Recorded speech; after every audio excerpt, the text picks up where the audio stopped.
Coinvolto in questa, a te stanno facendo perdere tempo per la vendemmia. Accidenti, giornate A me fanno incredibili. perdere del tempo. Oh, grazie Luca, vero? Luca.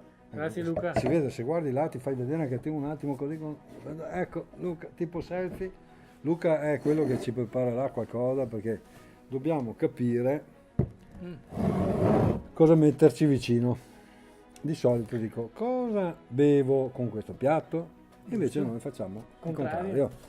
Allora, Gianni Tessari è il produttore del Durello 36 mesi, facciamo vedere per un discorso anche di pubblicità, quindi Gianni Tessari 36 mesi. Ecco, noi facciamo il contrario. Cosa ci mettiamo vicino a questo Durello? Punto di domanda. Bella domanda. Intanto apri perché Devo rispondere io. certo, potremmo metterci carne, pesce, Direi qualsiasi cosa che soddisfa il nostro palato. ma questo perché? Perché questo vino cos'è? Uno sgarbante? Che cos'è? È un vino che funziona un po' con molti piatti. In molti piatti. Sì, non ha una cosa definita, non ha una destinazione predeterminata. E questa è una delle cose belle di questa Durello, uva, di no? questa uva, no? Ma è dolce? Com'è? No, questo è un brut. È un brutto. Siamo- Quindi per definizione è secco. Per definizione è secco. Però l'uva attaccata alla vigna, come sarebbe? Sarebbe dolce, sarebbe secca? E se si chiama Durella, secondo te come sarà? Vabbè, insomma. No, non è certo dolce. Non è il massimo dell'armonia, non è il massimo No, dell'aromaticità Perfetto. e neanche della concentrazione, se vogliamo essere Tecnici. tecnici fino in fondo. Beh, ma anche no, sai, perché chi ci guarda ha bisogno di capire se Luca ci porterà un piatto che ci sta bene con questo vino. Io ho sentito che dovrebbe portarci la tartare di manzo. Divertente? Secondo me sì, perché potrebbe essere che la parte proteica della tartare ci sta anche bene con la parte in fondo un po' agrumata che ha questo Certo. Durello e quindi sai grattare una buccetta che lui non ha fatto, ci mettiamo sopra un po' Ma poi di sai Durello. qual è la cosa divertente? Che non dobbiamo per forza andare a cercare lo schema predeterminato e predefinito. Sicuramente, E un po' di divertimento, un po' di avventura ci sta. sicuramente ci sta bene. Col Durello credo che Ascolta, sarà abbastanza 36, interessante. 36 mesi cosa vuol dire? 36 mesi vuol dire 3 anni. No, vuol dire Sì, che no, ma ho capito. sono minimo 36 mesi di affinamento sui lieviti prima di passare alla fase di sboccatura. Cioè tu prendi la vite, la pianti, fai crescere l'uva, giusto? Sì. Poi prendi l'uva, Sì, la pigi, bravo.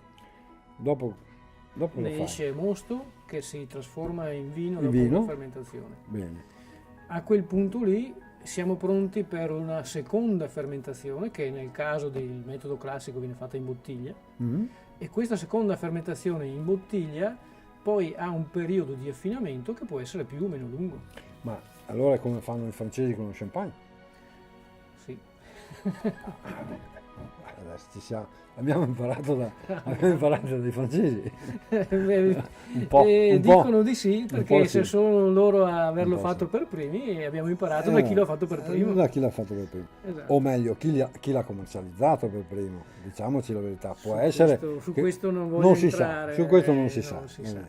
Comunque, poi tu lo lasci in bottiglia 36 mesi. Almeno 36 mesi prima di passare alla fase di sboccatura, Che significa? che è appunto quella fase in cui vengono eliminati i lieviti che rimangono dentro la bottiglia e rimane il vino limpido, pulito, Ho capito. pronto da mettere in tavola o E hai idea sbicchierare. di prepararne anche di surly, come dicono i francesi, o no?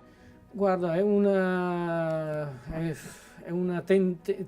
tentazione o tendenza che non mi attira molto. Perché secondo me ha questa poca pulizia, poca purezza che non è incline al mio carattere, al mio modo di fare, non è né giusta né sbagliata. È una questione di stile, di carattere, di mentalità se vogliamo. Ok. Luca? Grazie Luca. Prego. Grazie. È arrivato Luca. Ancora. Perfetto.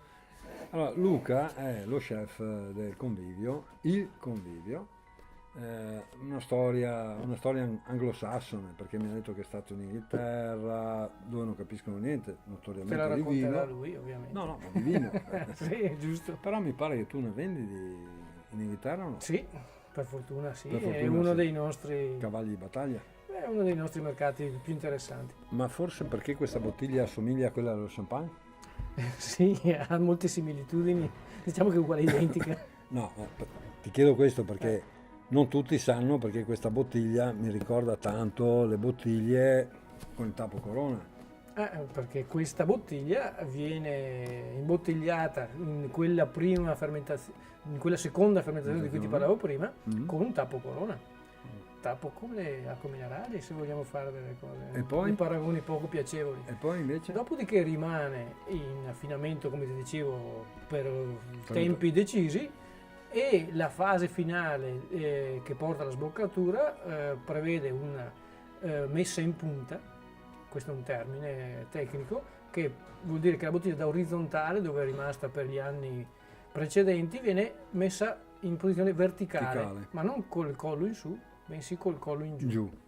Quindi con il tappo a corona in basso, dove tutti i lieviti vanno a depositarsi.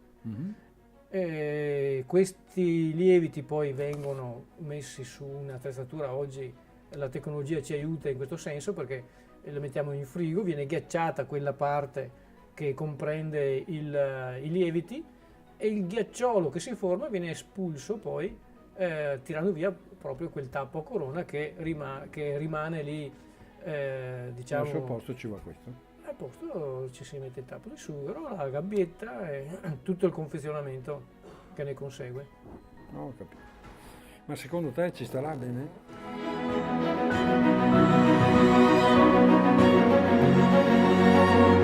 Avrei detto di no. Tu? Sì, e invece ci sta. No, ci sta. Sì, perché c'è comunque l'acidità della burrata sotto, c'è la dolcezza della crema di cipolla sotto, ancora più sotto, la sapidità dell'acciuga e la carne che poi... Secondo me è quella, che esalta un po' di che più. ti salva. Certo. Perché senza acciuga non lo so. No, senza acciuga no, sicuramente no, anche perché vuole richiamare una tartare in maniera diversa che la fonduta di cipolla sotto comunque. Non so, forse l'occhio mi avrebbe detto non questo, però dopo l'acciuga, la sarda, la tira fuori. Il sapore che ne è uscito alla fine in effetti ha contribuito Sì, all'equilibrio.